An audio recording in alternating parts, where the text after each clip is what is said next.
John, welcome to the documentary featuring your new car. My name is Perry Siebert JR, and I built this car, and it has been a lot of fun, and I've had my fun, and now it's time to pass the torch on to somebody else. I just figured I'd highlight a few things, that way it would alleviate any questions, where some of the switches are, how some of the things operate, and to just kind of familiarize you with the vehicle. Just kind of, as you look at it, it's 32 Ford 5 window, and I'll just kind of point out some of the obvious. So we'll just start with the basics and go from there. Obviously it has a 350 Chevy engine with a turbo 350 transmission, and to do maintenance on that, you first need to get into the hood. But before you do that, you need to get into the car. To get into the car, there's a key fob. Number 1 is for the driver's door, number 2 is for the passenger door, and number 3 is for the trunk. And this is the key. The key goes in the ignition switch, which is underneath the dash, and it goes in like this with the sawtooth facing you. We can open the door this way, press number 1, like that. And the door's shut really nice, so you don't need to slam them or anything. Or you can reach inside and just push down on one of the knobs.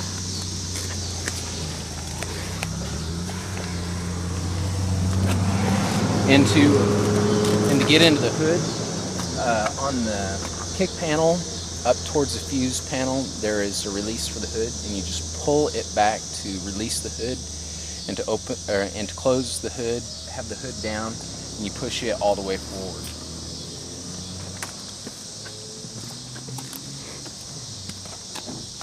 And the hood, it only opens on the right side, and then to hold the hood in place, there's a rod right here with a little clasp right there. You just pull it out and you just slide that in like that. And the oil dipstick is on the driver's side, and the transmission dipstick is on the passenger side on the firewall. And as far as the radiator goes, the radiator overflow is on the driver's side. And we'll move on. And to get into the trunk, like I say, you can press number 3, or as far as the trunk, you just lift it up, and this is the battery shut off right here. To the left is off, and to the right is on. You'll feel it when you click it. And this is for the fuel. The fuel, it is a push-in type fuel filler cap, but the gas stations around here, the nozzles are kind of goofy, but so I usually just take it off and it just unscrews.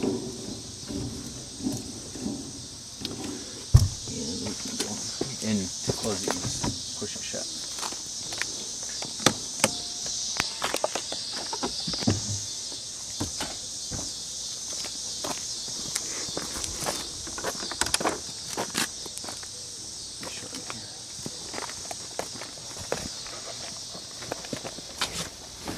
Okay, now as far as the inside of the car, obviously here's the shifter. To start it, you need to push it all the way forward to get the neutral safety switch. You just make that final contact, and then it'll start up. Here is the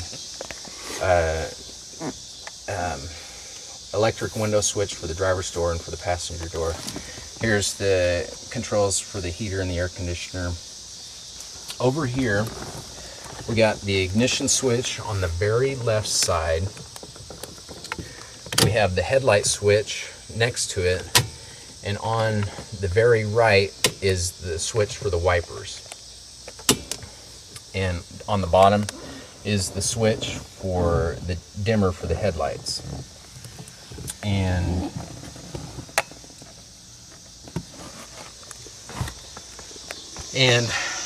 up here we have the stereo, and here's the wiper motor right here. And you got a picture of the door knobs, right? Yes.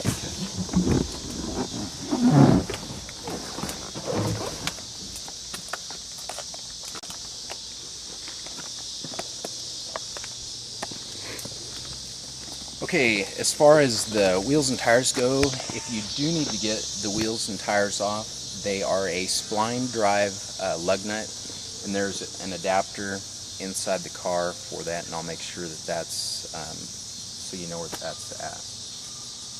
And other than that, I guess that kind of highlights and outlines everything. We can talk more if you want to know anything else, but hopefully that will help explain a few of the procedures for the car and how it all works. And obviously this car, just like any car, it has a personality, and just getting to know the personality of the car and the driving habits of it will just help you out immensely. Thank you, and I appreciate it.